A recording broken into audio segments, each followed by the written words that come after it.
Good morning. You've tuned in to episode 4 of Kayfabe Coffee, the show that keeps it real while we pretend it's real. Hey everyone, I'm your host, Mr. OTM Kyle Gagliardi, the barista of broken kayfabe, if you will, pouring out hot takes stronger than a Starbucks shaken espresso. Welcome to episode 4 of Kayfabe Coffee here on the Main Event Wrestling Network, and I'm not alone this morning. As you can see, the Misters are in the building here as Mr. Cincinnati from the Wrestling Junkies is joining me for a cup of coffee. Good morning, my friend. How we doing? There's a whole lot going on that I want to address right now. First of all, I love the alliteration. I took my vitamins this morning, so I'm a little giggly, and I appreciate the alliteration. I love the vibes. This is very much a nice little way to kick off a Saturday morning. We're taking it easy this morning, Mr. Cincinnati. We don't have to feel any pressure here. The vibes are strong as Tino's in the chat, Eric's in the chat, and he's already got a complaint. He says, I got a lot to say about one match in particular, and he also thinks that a heel Cody Rhodes is coming. I don't know about all that. We're definitely going to dive into it, but Mr. Cincinnati, I'm sure people know who you are, but if they don't already, why don't you tell our listeners a little bit about the great stuff that you're doing over at the Wrestling Junkies? Yeah, I'm the chaotic bisexual half of the Wrestling Junkies podcast. Got that My right. co-host the podcast. Okay, yeah, I can't even argue I with mean that in the my most co-host. positive way possible, my friend. No, I know, Yeah. I know. Yeah, my co-host, the podcast dad, he has the link, so I don't know. He's been kind of say his name, and he appears over the last few days. So, yeah, no, having a lot of fun over at Junkies Pod. Give us a follow, like, share, subscribe, tell your friends, tell your backshop buddies. Yeah. Yeah, all that good stuff. And Yeah. we're not even 10 minutes in, and we've already made a lot of sexual references. That's what you're gonna get here. Cody Raheem started it. Okay, Yeah, it's all Cody's fault. We could blame Cody that's Raheem on this one. no, yeah, no. I refuse to be told otherwise. Yeah. Look at your worst half is actually with us here too in the chat. He Nice. said, "Good morning, good people." He's my better half. He knows it. It's I won't tell it to his face, but I hope he's feeling better. He was sick this week, uh, wasn't he? uh, sick or something. Something. I'm really bad at remembering it, but all is well. I think. Yeah, so good. Hey guys, while you're here too this morning, don't forget to hit that subscribe button because we're on the road to 300 subscribers over here. Not sure what we're sitting at right now, but we're definitely getting close to that 300 mark. So if we can get to 300 before we get to Memorial Day weekend when we do our 24-hour stream, which now that we have more podcasts and more content creators that can be a part of it, Mr. Cincinnati, I think the next 24-hour stream is going to be legendary. It's one way to put it. I like it. Yeah. No. Follow. Tell everybody. Tell everybody. That's there. It is. That's Dad stuff. yeah. He's on dad duty this morning. Tuck was on dad duty on Thursday. What are we gonna do with all this dads on the network? I guess we can call this the Main Event Dad Network. I don't know. I mean, they're dads. I'm in my daddy era, so I'm just kind of This I'm is enjoying true. it. Yeah, Yeah, it's fun. fair enough. To each their Yeah. own. Drew was getting buried on Monday. I don't know if I would say he was getting buried on Monday, Eric. I think he got a chance to at least clap back a little bit last night. And so I had a very similar thought on Tuesday as the look. I understand that you need to sell a main event. Roman, that is a WrestleMania main event, and all dissected the Rumble win and all that. So we've done that. That's over. I'm going to kind of keep it from Monday on here. Um, I initially did not love that Roman implied that Raw is the better show, but in canon, it does make sense because he's already ruled over SmackDown for the better part of 4 years. He's beaten everybody that you could possibly need to beat on that roster and held the Universal Championship. Change of scenery would definitely be good for him, especially keeps him away from the MFTs. The Usos are at least nearby in the tag team division if they need to put them together for a six-man main event to book a bigger episode of Monday Night Raw. Sure. I think for him, I'm the attraction, I'm the blockbuster, I'm the one coming back from Hollywood now. So yeah, of course I want to be on the show that you have to subscribe to watch. People need to pay. Like not only are people paying to get into the building to see me, but people are paying to turn on the TV to watch me. It's a big deal. The Netflix Yeah. deal is a big deal. I know it might not seem like it now that we're a year removed from when they actually made the deal official, but just having that platform for available to probably what 40 to 60 million, I think, Americans that Yeah. have Netflix. I'm not saying that's how many people are watching Raw because it's not true, but Sure. they're going to see it go across their screen. It's going to be on their homepage. So what you Yeah. said wasn't truly wrong, but I do understand why people might have thought in that promo that they were kind of burying Drew a little bit, because Punk even made some comments about it. Yeah. But both those men have history with Drew, so it seemed all fair and fun to me. Yeah, and I think if it were anybody else that were champion, and I think I would put Cody in that same kind of group with Drew. Of both of these guys have history with them, so taking jabs at either of them being champions of that show makes sense. But if we're talking about anybody else that was champion, especially if it's a newer star that they were trying to get over as a champion, that would have been. I think that we would be freaking out a little bit more than we are right now. But no, it's. I was shocked at first, but it's just, it's fine. Yeah, no big deal. No harm, no foul. Because Drew, like I said, even got a chance to address a little bit on SmackDown. But let's talk about SmackDown. It started off with Cody Rhodes attacking Drew McIntyre. This feud obviously is going to continue, and I know we've discussed the possibility of maybe them doing a multi-man title match at WrestleMania, which is kind of the direction I see things going, especially after we found out who attacked Drew later on in the show, because there is a formula going on here. But overall, how do you see things shaping up going into WrestleMania with this title? I think triple threat's the way to go here. Cody is. I don't necessarily want to say stale yet. Not yet. But as popular as he is right now, the crowd reactions to him are not what they were if we're looking at last year or the year before that. And I think that a fuse has been lit for a heel turn. There's still a lot of slack left in that fuse. But this is one that they need to get right here. We know that they can create a viral moment out of a Cody heel turn. We saw what they did with Cena. You can't fuck up another heel turn like this. I think that they have to know that this is one you have to get right in all stages of execution here with Cody, because he brings a lot to any television product. When he's a great heel. We've seen his baby face. We've seen his he knows what he knows what he's doing. It's just this is a guy that at this point has been the QB1 that has had the world in the palm of his hand. That's the guy we're waiting to snap, because he's going to have a lot more to say than he did when he was a dashing Cody Rhodes or a part of Legacy, things like that. Like, there's a massive opportunity here that I hope that they get right. I don't know when you pull that trigger, though. I feel like it might be a little too soon, unless you really want. Do you want heel Cody Rhodes going into WrestleMania? Maybe. No. I don't. I mean, this doesn't even have to happen necessarily in 2026. But I agree. It's a lot like Belichick, who had that otherworldly way of knowing when a player is.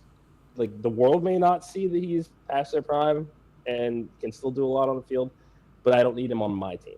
Yeah, and I think that's the situation that we're kind of in right now. Is things are great right now, but let's start to kind of look ahead to where we can realistically start this turn. I feel like, and this can go for CM Punk too, the goodwill, I think all of that is over when it comes to these massive returns to WWE. Yeah. That it's like, okay, turn before the crowd turns on them. We've seen a crowd turn on Cody very, very quickly in AEW. Oh, yeah. It's very quick. Didn't quite get there with Punk just because of everything that went on, but let's kind of read the room a little bit about. I mean, these are guys that Cody would be a fucking diabolical heel. Oh, he would, and it's gonna be fucking great when it happens. So let's kind of. Did you see his stuff when he did BTE with the Young Bucks when he was working heel? I mean, come on. Cody would be an excellent heel, but I also could see where WWE's coming from. They're like, why do we turn this guy heel when he's basically our new John Cena? He's printing merch, he's selling out arenas for us, and Eric proposes a good question. If he does go heel, who replaces him as that top face? Sure, maybe Drew can be mentioned in that conversation. It's a natural babyface turn. Roman, to me, isn't a true babyface. So I think it really just comes down to Sami Zayn, and that's an answer that some people just don't want to hear right now. I don't think it comes down to just Sami Zayn. One word, 2 syllables. Oh. Yeah. Listen to the fucking reactions Yeah. he's getting week in and week out. That is not a guy that you turn heel on. Like you don't do it right now because he's got this aura, this mystique that yes, he's wrestling on both shows right now. To everybody's in a bidding war for him. Here is an opportunity to make a new star in Obafemi. And he's somebody that can handle the pressure. They would not have put the NXT title back onto him just so that he could walk into Saturday night's main event, John Cena's final show, as a champion to go up against then champion Cody Rhodes. Yeah, and there's no harm in him coming out there and attacking these guys, basically just doing squash matches, which was kind of a lost art for a couple of years, I think, in WWE. And maybe the Ryback stuff kind of fatigued me from squash matches because it seemed like they were just running that into nothing. But now I think with Obafemi, you said it, he is the next big star in this company. We all know it, we all see it. So let's show the main roster casuals because let's be honest, about 20% of that crowd probably knows who Obafemi is. At least probably more know now, but going into his original debut, not many people probably knew of him. They're going to know of him just by beating up these main roster guys that they've seen on television for years. That's how you make a statement right there. He doesn't even need to win titles right away. And the difference between Ryback and I can't believe that we're saying his name. I can't believe we're talking about the difference is the shock factor. Because look back at Monday Night Raw, Ivar and Eric, they were getting ready for a tag match. That's what they assumed was going to happen. They didn't know that Obafemi was coming down. Like that's where, because you saw those just little looks they gave each other. Like, wait, what the fuck is this? Like that's not what we had planned. Like that, and that's where it works. Is the element of surprise here. You don't necessarily need him to ring the bell to run through a bunch of enhancement talent. I mean, I'm not complaining if they do decide to go that route here, but it's the shock and the surprise of like, oh shit, he can show up anywhere, anytime. Yeah, that's a good point. Yeah. I haven't looked at it that way. Your other half said Braun. He could be a top babyface for sure. Yeah. That's not the direction I see him going right now, but eventually they definitely could get to that spot. And Sure. my co-host said Oba is toxic, as Kit Wilson would say. I love what Kit Wilson's doing. I know a lot of it's just because of the theme song, but I know you're with me on this, right? Yeah. We're Kit Wilson guys. It come on, this is a guy that was not on TV this time last year. Really, it's WrestleMania season. Anything that you can do to get yourself on TV and get yourself a few seconds, regardless of the time, why not? Yeah, and I'm assuming Chris is talking about Oba, and if that's the case, I would agree. I do think probably sooner rather than later you would definitely need to feud him, and I'm going to say I think he's going against Lesnar at WrestleMania. Yeah, and to kind of keep into the needs of feud, I like that. I mean, we're only a week removed from the Rumble. Sure. So the fact that we're kind of, up until the Rumble had just been the teases, the vignettes of, hey, he's going to show up Raw, Smack, doesn't matter. I do think that there should probably be, unlike with Javon Evans, there should be a spectacle of which brand he chooses. Because that should, I think that he's that a big free spectacle agent. of, yes, him deciding what show it is that he's going to be on, and then using that same segment to jumpstart a feud. If it's Lesnar WrestleMania, have him ready in the wings of like whichever show he decides he wants to be on. Once he makes that decision, have that music hit, and there you go. I like it. And I also like what Eric's saying. I think Oba could be world champion by SummerSlam. I don't think that's crazy to say, especially if he were to get a win over Brock Lesnar. That can be a resume builder for the future, no doubt. And Chris says Fatu and Javon are other names to be the next big faces as well, and he's not wrong. No, not at all. Not at all. Obafemi, I think, needs to be priority one. That's a very special otherworldly talent. And to go along to Eric's comment, have him win King of the Ring. That would be special, no doubt about that. And Eric also said this: the match I was talking about, that Kit can at least be U.S. champ, maybe even world champ. I wouldn't go that far quite yet. Why he's in a match where either person can lose? I think the Kit Wilson character is, and I mean this in the most endearing way possible, is enhancement talent. I think he's there to be the gimmicky character that's going to lose, but people are still going to love the theme song, Yeah, I mean there are different avenues, methods of storytelling in pro wrestling. different characters that you need to do that. I love the singles love that Kit Wilson is getting right now. I absolutely do, because we see it all the time when it comes to tag team wrestlers. Partner goes down, you're off of TV for a while. You're waiting for them to get healthy so that way we can plug you back in when you're ready to go here. Right. For whatever reason, Def Rebel put on their working boots when they came up with this song, and everybody loves him. And I love that he's getting the love that he is getting, because it is a gimmick that is super relevant to the world right now. So I love everything that he's been able to do with it. However, there's a totem pole. World champion, no fucking way. No fucking way. Have a 2-3 week, if that, U.S. title run? Sure, not out of the realm of possibility. Not out of the realm of possibility. But not everyone needs to be world champion. Just because they're popular and have a catchy theme song does not mean they're world championship material, because we're not even talking about, and I'm not saying he's a bad wrestler, but notice how we not even mentioned, remember that Kit Wilson match? No, we're not talking about his match. Yeah. It's the character that's getting him over. Yes. I think there just needs to be a little bit more in ring and more of a presence for him to be a world title contender.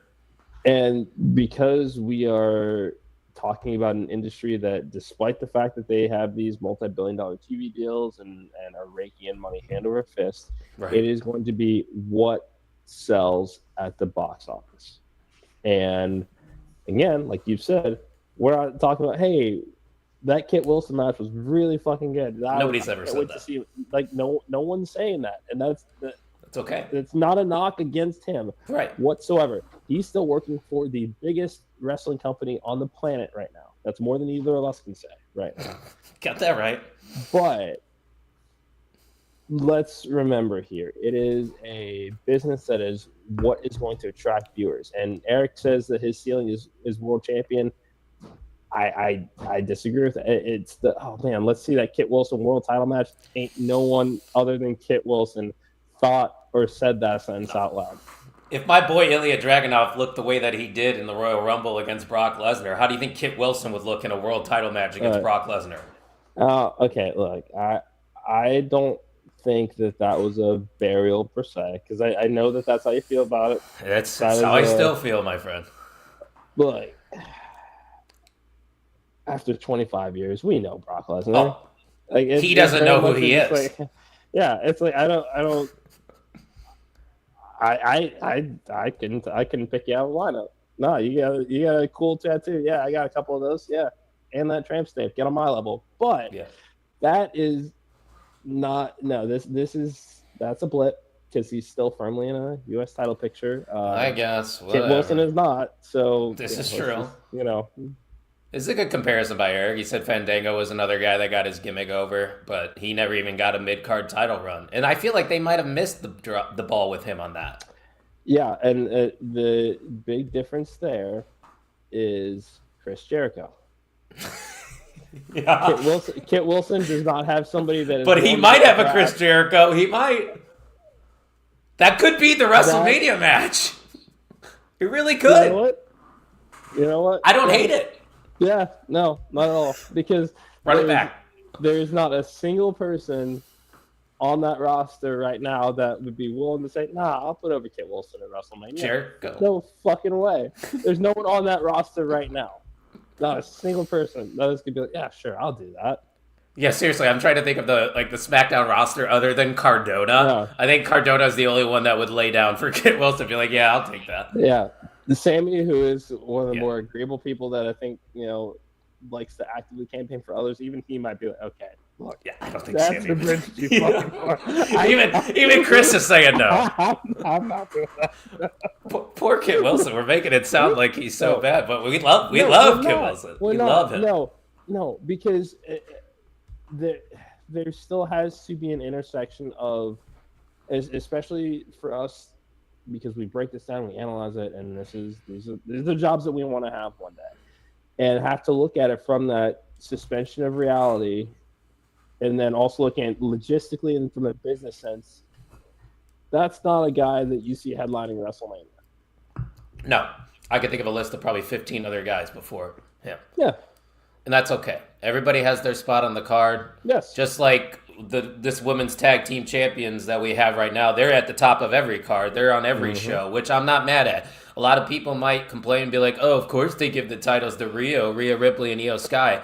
Yeah, it's probably because they're the two biggest women's superstars that they have on Monday Night Raw right now, and every time they come out, they get the biggest reaction on the show. And Kiana James, man, I know you probably talked about her Rumble performance. I talked about it a little bit as well. But she's really impressed me as of late. And I feel like her and Julia finally got something. I feel like they're actually a solidified group now. Even though they lost this match, I thought it was a good piece of business here. Yeah, maybe it is let's transition it away from positioning Julia as a single star and Kiana as using that gimmick that she had a lot of success with in NXT as far as business associate and kind of keeping her in that manager valet role. It didn't work. I did not fault them for trying it at the time because it was a unique presentation. Kiana had the injury bug, and it was just kind of let's kind of see what happens here, and didn't work. They're a great tag team, and tag team division needs tag teams because I've said it once, said it 1,000 times. Rhea, Io, Alexa, Charlotte, Nia, Lash, all of these women are going to go back to chasing singles success sooner than later. I love that this is where we have put all of them right now because it would be a very crowded world title picture, especially if we had to contend with all of them on the road to WrestleMania. Right. We have to put them somewhere on the card. That tag division has been terrible since its inception. This is the best that it's ever been. And, it's definitely the best it's ever been now. This is because of the names that we're putting here. But Kiana and Julia, that I believe is, I think, keep them as a tag team. Let's put the emphasis on they go after tag titles. Julia, we'll see what happens to the U.S. title. It's already concerning that they're challenging for the tag team titles, and she's not, having open challenges for her championship. There's another company doing the same thing with the TBS title. Willow Nightingale's involved in the tag team, and the TBS title is an afterthought now. I was on my soapbox about that on the last Kayfabe coffee. It's just, I don't know why these companies do that, because it's not just WWE, and it's not just AEW, it's everyone. You're just positioning these people into a corner to where one of the titles is just going to look less valuable. And it just, now the mid-card titles, like you said, with Julia, the U.S. title doesn't look as strong. And then with Willow, the TBS title doesn't look as strong now.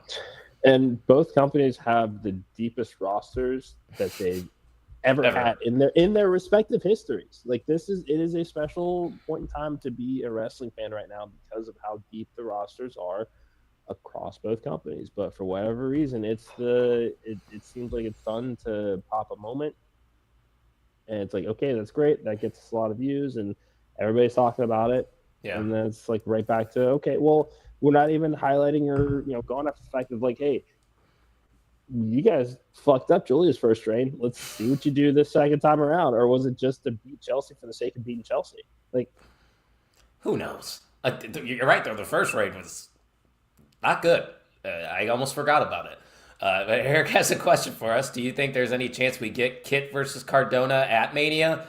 I don't think at Mania, but it could be on a SmackDown before WrestleMania, Mania. SmackDown. Yep. Yeah. That's not a Mania match, unfortunately.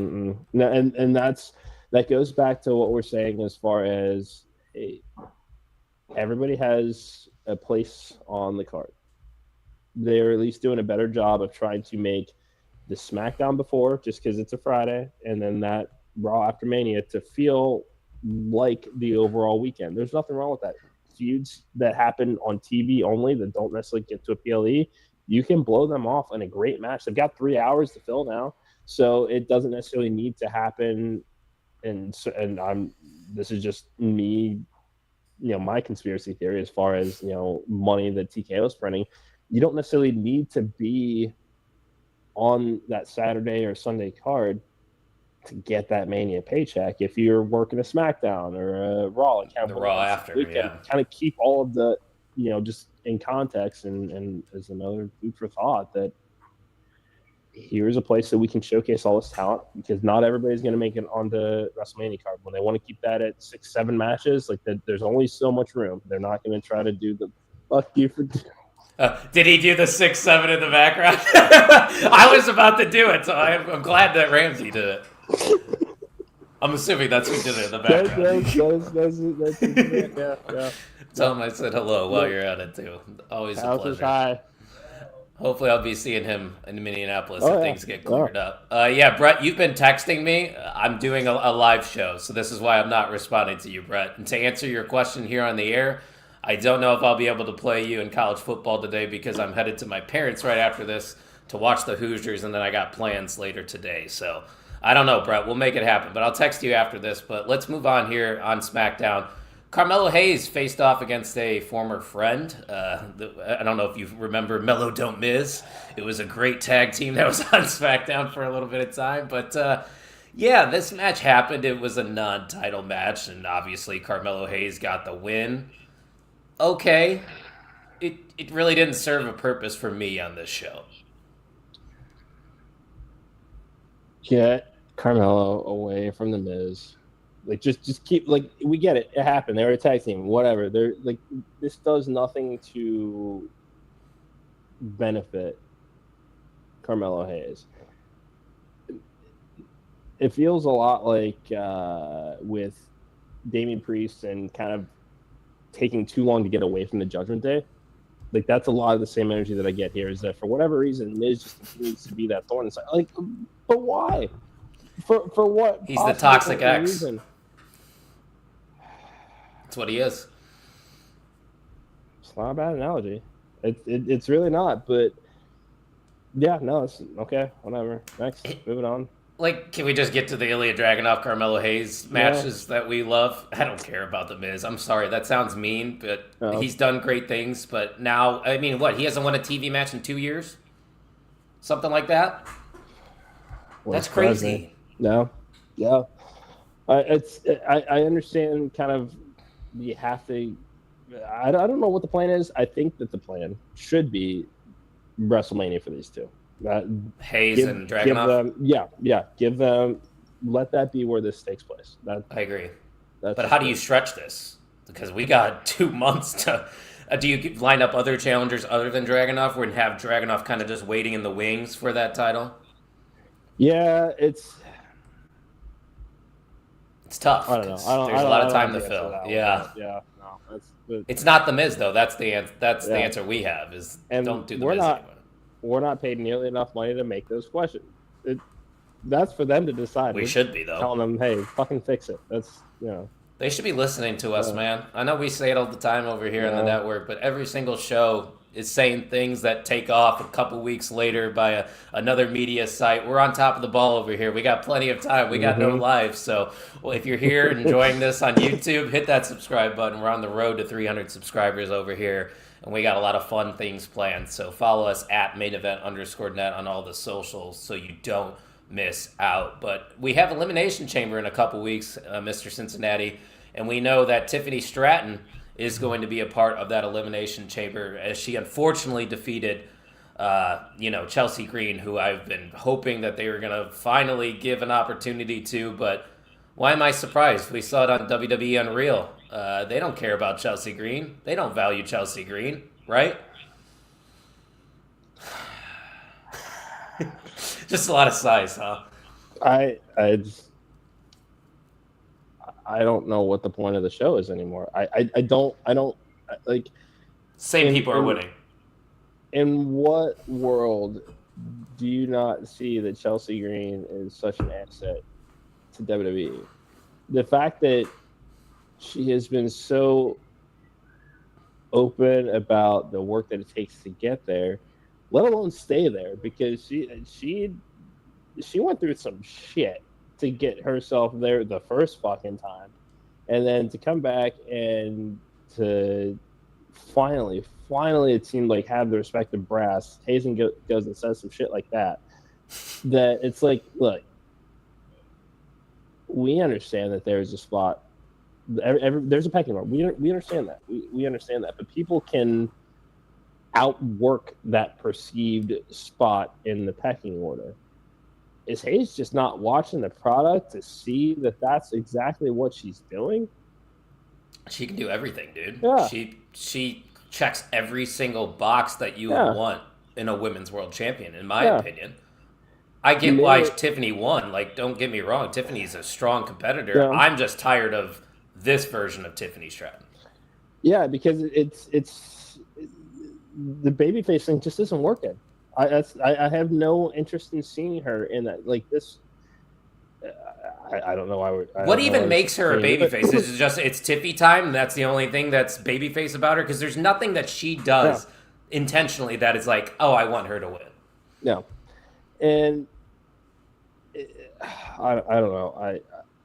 It goes back to what I think is a larger problem of how they do their qualifying matches in the first place is that it's got to be a triple threat or it's got to be a fatal four-way. Like it's got to be a multi-person match instead of kind of a more structured tournament. I have no problem with the fact that Tiffany won.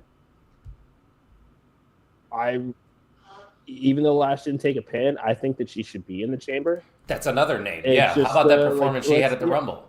yeah, like capitalize on that the same way they did with Tiffany Stratton when Elimination Chamber was in Perth, and everybody was fucking in love with her and over the moon and wanted to see what she could do. Yeah. Lash had that breakout at the Rumble that you could follow up on, but they're choosing not to. And then you're putting these people that we really want to see advancing these tournaments all against each other, so that there is no chance of right? to kind of move on. It's just like, what the fuck? I was thinking that when I saw this match, in no way, shape, or form should Tiffany Stratton be the third option on my list. I'm not a huge Tiffany Stratton fan, but I know her worth and her value. But Chelsea and Lash deserve to be in that chamber more than Tiffany Stratton does. I'm sorry. Yeah, and it doesn't sound like we're anywhere near a Bianca return anytime What's soon. Going on with that? So who's Jade gonna face? Because Jade's got a match next week against Jordan Grace, correct? Yes. I don't think Jordan's going to win. And I think Chris brought up the comment earlier today, too. She hasn't defended that title in 92 days, Jade Cargill, which is insane. Why did you even give her the title if you're not going to line up anybody to face her? You weren't prepared, in my opinion. I've tried so many ways to argue both sides of this, and I just don't know how you do. Champions defend their titles, and I understand that it's a more box office driven product now more than ever before. They're raking in money from TV deals. It's just kind of like we can pay these people to have the storytelling be where they're not really defending it. But when you are the world fucking champion, at least I can understand the cockiness and confidence of Jade Cargill. She deserves every single second of it. But the way that she, her presence on SmackDown, basically, I'm so far ahead of all of you. Don't you think that she would just want to go snatch some necks just because she can? Right. Like when you look at a lot of the roster, it's like what there are a lot of people that you can conceivably just have her just run. I'm the champion. I can do whatever the fuck I want.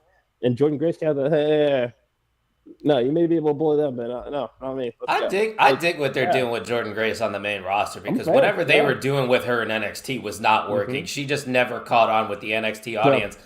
And that's the thing I think that me and you have talked.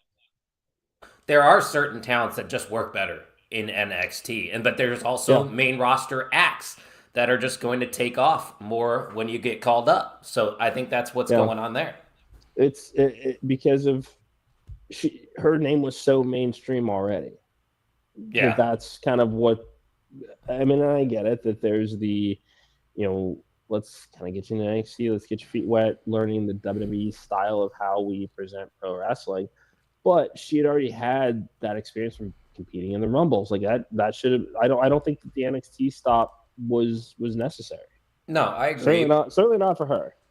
No, not for her. She's too big of a megastar physically, I think, to where it's kind of like a Royce Keys situation. I think Royce is going to get called up to the main roster instead of NXT, which is fine. But I think Chris does propose a fair question. Is this a WWE problem, or do we start pointing the fingers at Jade because it didn't work in AEW either? Yeah, I mean, and I don't want us to. I Blame don't want the her. character. We're Yeah, not blaming her. Yes. yeah. I'm not casting any blame, and I certainly don't want to characterize it as a problem. That's Fair. not what it's I because like Jade what Cargill. GBH is saying. Sorry to cut you off, but I think this Yeah, can yeah, help. yeah. She is an attraction and should be treated as such. And I think that is the story that they are trying to tell. They're not doing a very good job of it. Correct. That's all that it is. That's not to say that, again, with the right presentation, she is unlike anybody that we have. I mean, and we have seen a China, we have seen a Beth Phoenix, like, we have seen these, like, did you see what I just saw acts in the women's division in WWE? We have seen it before. There's just something innately special about Jade Cargill, and as great as she is on social media, and like, she's a fun follow, like, absolutely love that, but for whatever reason that is not connecting when they're trying to tell a story with her. So Right. a mouthpiece and advocate, or she could use something.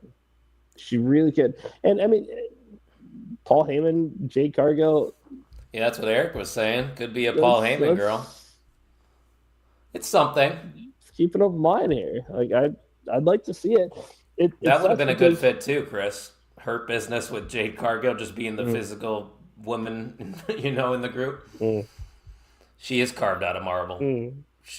That's why we say Jade Cargill's one of one, because nobody looks like her. Nobody has her presence and her aura. That's why we want her to succeed in the WWE, because she has everything on paper. Yeah. It's just we have to figure out what works for her, and I don't think they figured that out yet.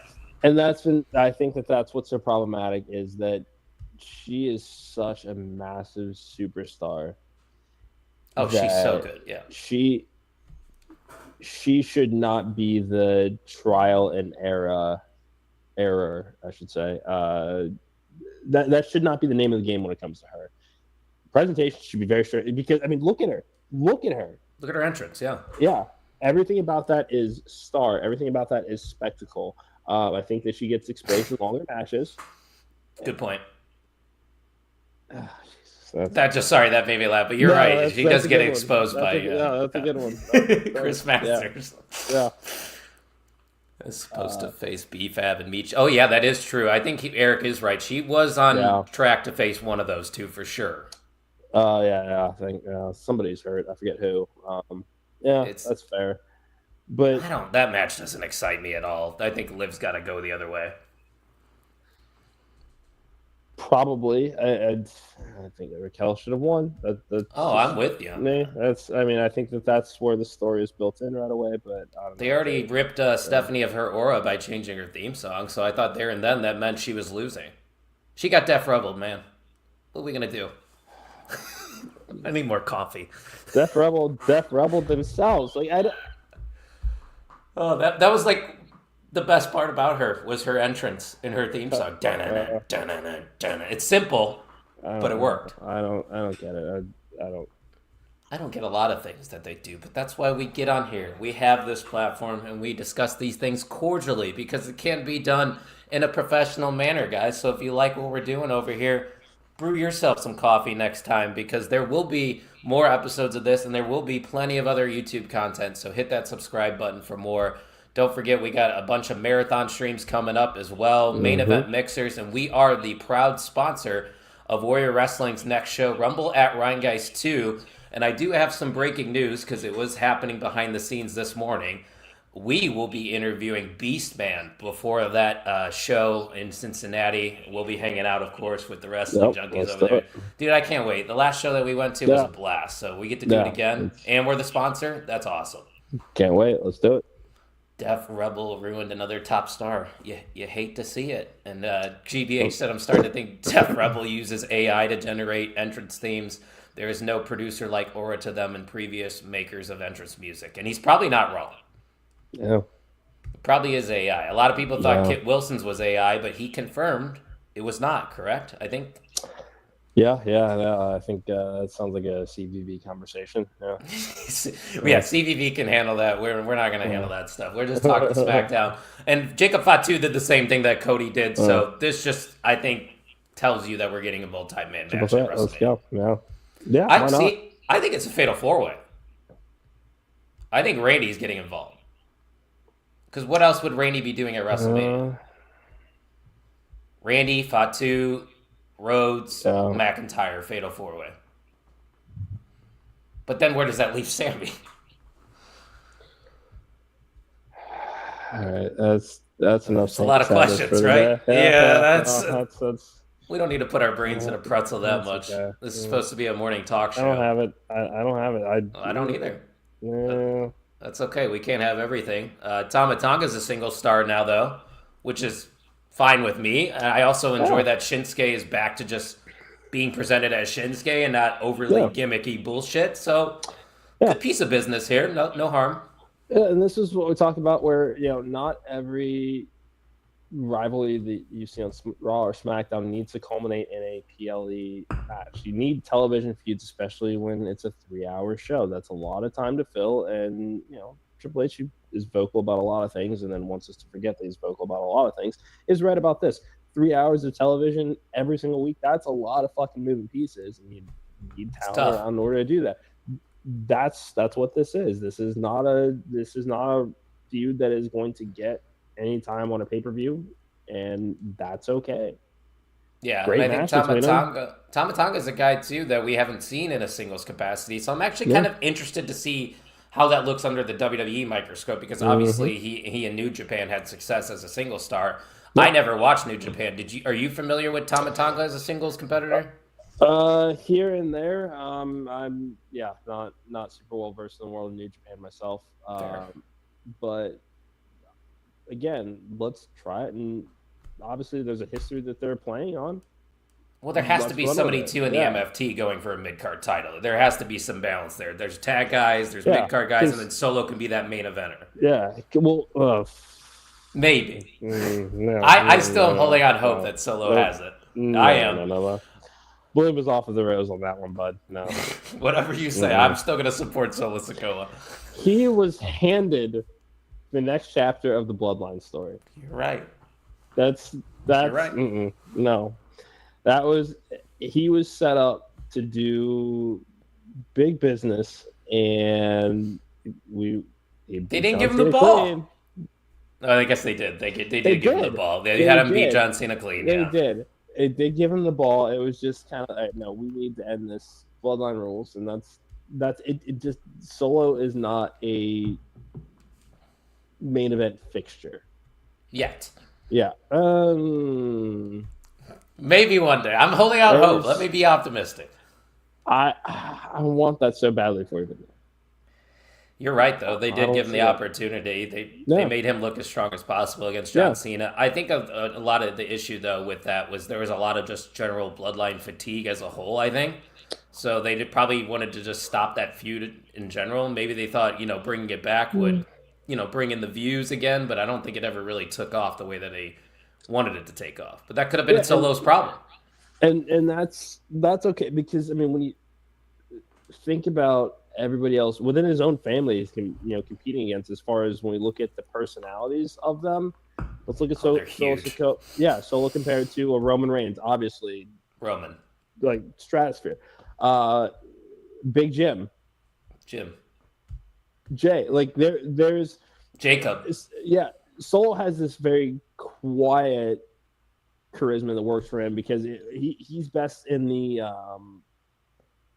kind of the deadpan delivery of things that gets you quick, responses. Smirk and kind of like it makes you think, like his humor is much more cerebral in the delivery of it. He's not the same big personality that the rest of the Bloodline are, and I think that is something that did not work to his advantage. Yeah, I love that crowds are chanting "fuck you, Solo." Like that's a fun, like that's what you want. Get a crowd that hates you just like that. Absolutely.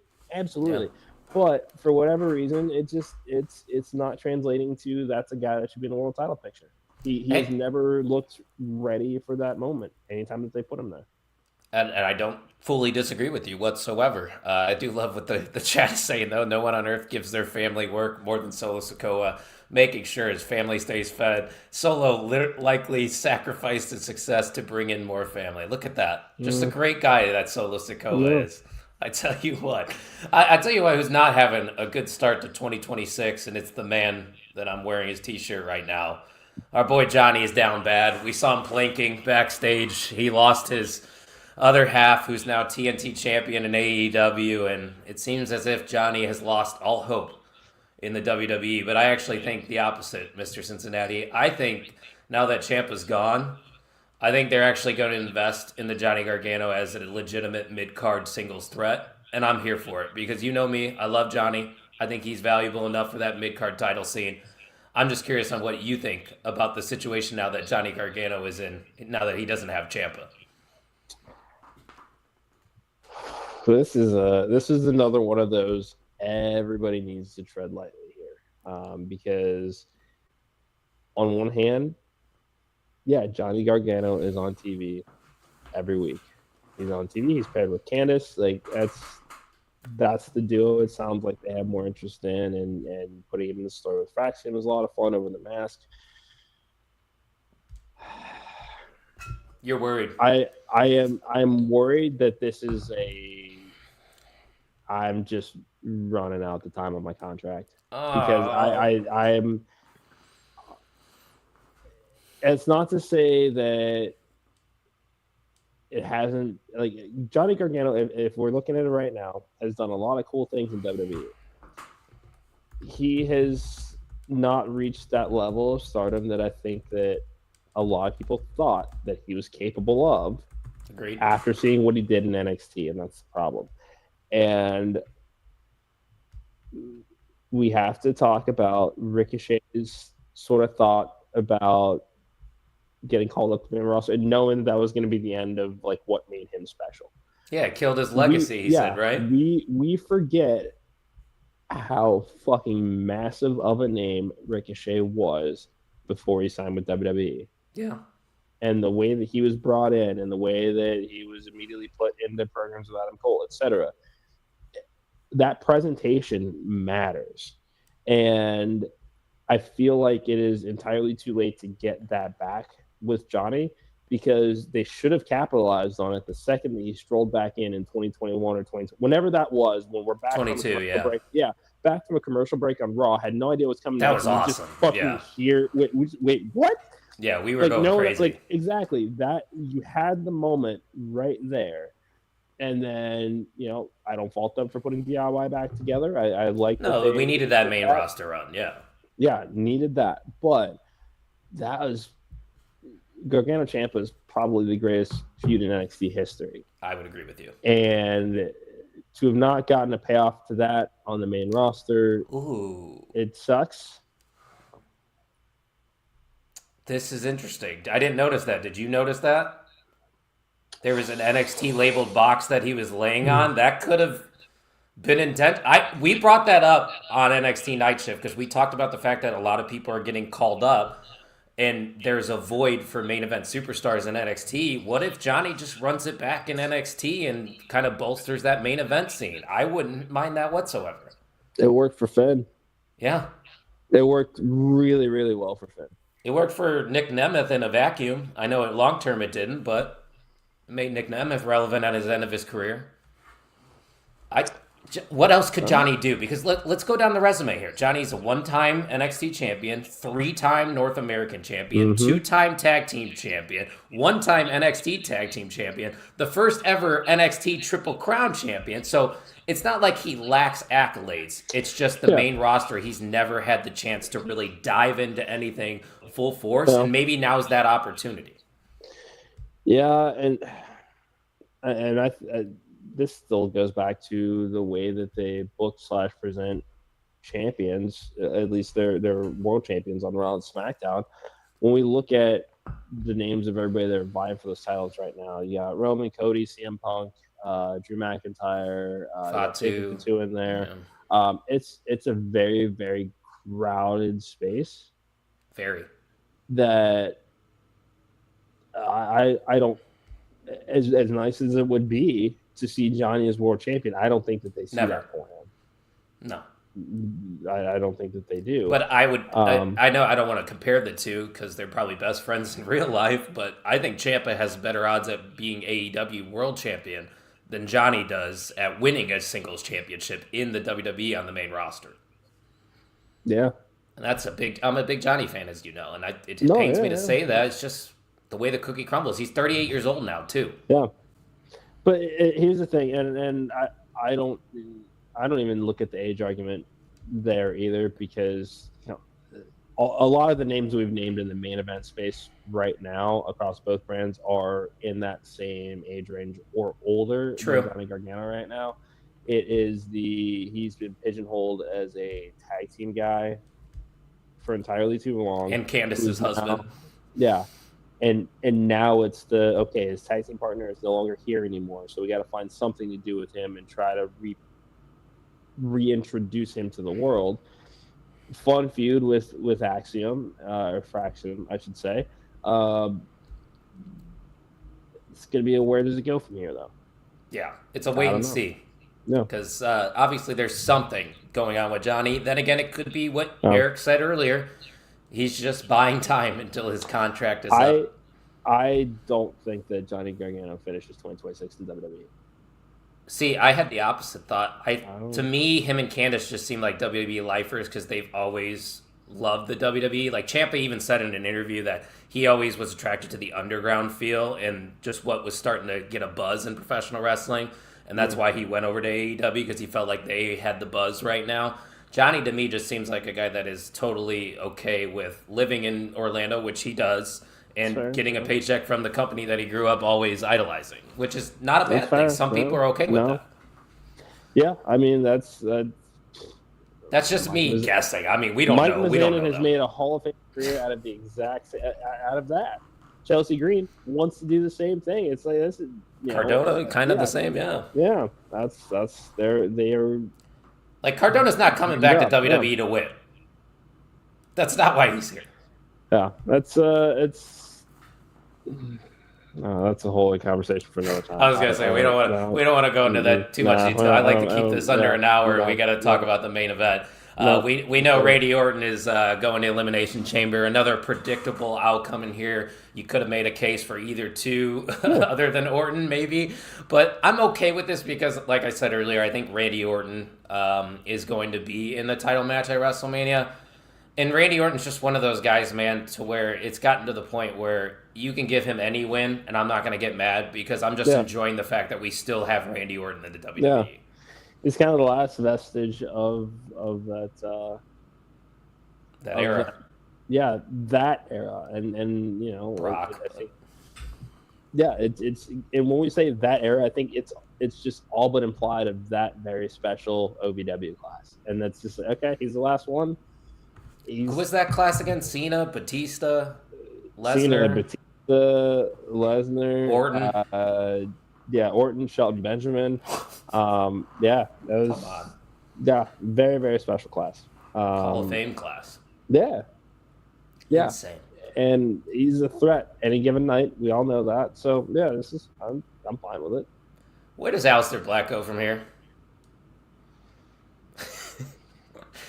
This is another one of those. Him and Andrade to me are like in the same boat. Like they've just flopped so much. I don't know. Yeah, I have no problem with the fact that he was in a qualifying match for the Chamber. I would have found other opponent. I would have kept him away from Randy and Solo, kind of just the same. Why wasn't Priest in this match over him? Didn't Priest win the feud against Black? It did, and that's the thing is it's like Priest won the feud, and I also didn't think that Aleister needs to be the one to take the pin in a qualifying match, having lost that feud. Like there's other ways around that, but I can they don't want to pin a current champion, even though no one really cares about that. Should have just pinned Solo at this point, like you said earlier. There's no recovering him right now. He's kind of they'll find something. I'm trying not to panic. It's road to WrestleMania. Found himself in the conversation for a title shot. Didn't work out. So Now what? could be worse. There's going to be spots. There's plenty of spots available. Like you said, we're on the road to WrestleMania. In episode 4 of Kayfabe Coffee, I think, is in the books. It was a pleasure chatting with you, my friend. Always good to sit here and chop it up with you because me and you like to do deep dives, as I like to call them. We really get into the analytical side over things. Our other co-hosts are like our color commentators. We're like the play-by-play guys, if you will. Yeah. We got to paint that picture. And we're painting a lot of pictures over here at the Main Event Wrestling Network, so hit that subscribe button. We're on the road to 300. We're doing a lot of good things over here, and we want you guys to be a part of it. Make sure you're following us on all the socials at mainevent_net. Mr. Cincinnati, why don't you let everyone know what you got coming up next week on the Junkies Pod? I don't remember any of that off the top of my head. That's okay. But you got at Junkies Pod. At Junkies Pod. Yeah, well, I know there's shit I'm missing. I know. I'm not ready for that today. But we'll retweet it. Yeah. We got you. At Junkies Pod for updates. But at 7 p.m. That's right. And next Kayfabe Coffee will be either Monday or Tuesday. I don't know if there's anything going on tomorrow that I really want to recap, and I might be hungover. I forgot the Super Bowl was tomorrow. Yeah, like that. So I might not do a show Monday, but stay tuned on the socials. There definitely will be one on Tuesday. But it's been a great first week for Kayfabe Coffee. Every single episode has reached the triple digits, so we appreciate you guys for supporting us over here. But we'll catch you guys next time for Kayfabe Coffee, episode number 5. Take care, everyone.